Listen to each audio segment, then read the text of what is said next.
62 years, Ellis Island was an immigration station, a hospital, and a detention center.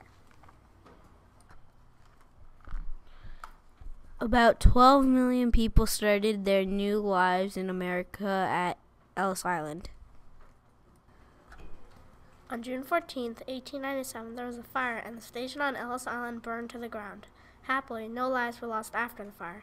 The next time they rebuilt, the buildings were fireproof. When Ellis Island was opened again on December 17, 1900, 2,251 immigrants came. Passengers in first and second class were inspected on the ship. Steerage passengers had to go to Ellis Island. First and second class passengers didn't have to go through Ellis Island because the government thought they had enough money to make a living in America. The passengers on steerage often felt very sick. They could have spent the whole 2 weeks on boat feeling sick. Most people in first and second class were very grateful they were not in such a germy, crowded area.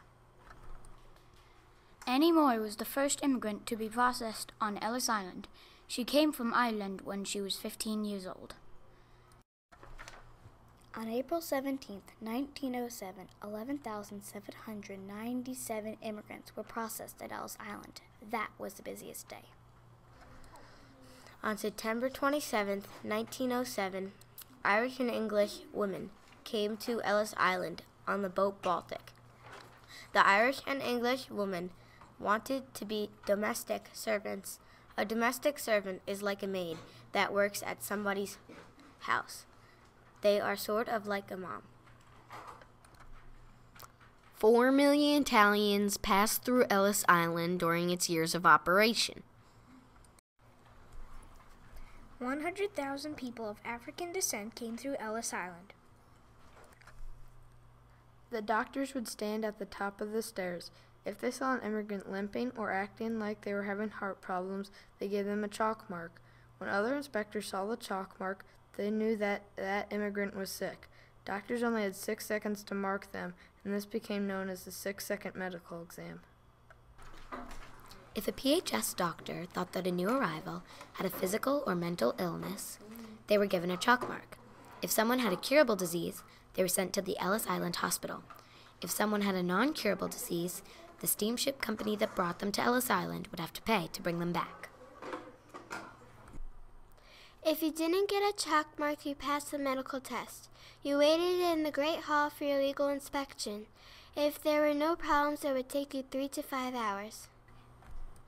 New arrivals failed their medical exams if they had Favis or trachoma.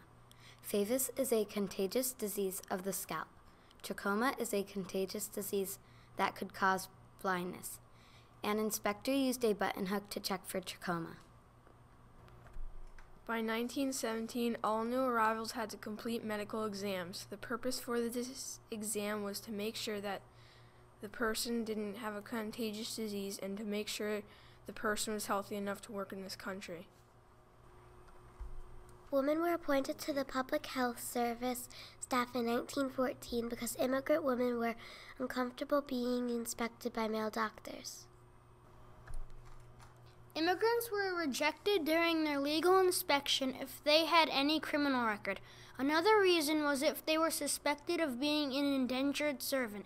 An indentured servant was a person who had an employer pay for their travel costs. This was illegal.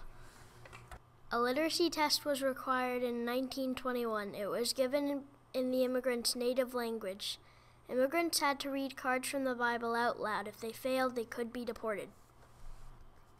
Did you know that only 2% of immigrants were deported? So imagine the dozens of immigrants coming in and only 2% being deported. That's not a lot. There were 2 main reasons for being deported, either for medical reasons or legal reasons. Ellis Island was closed in 1954, and the last detainee to leave the island was a merchant seaman from Norway.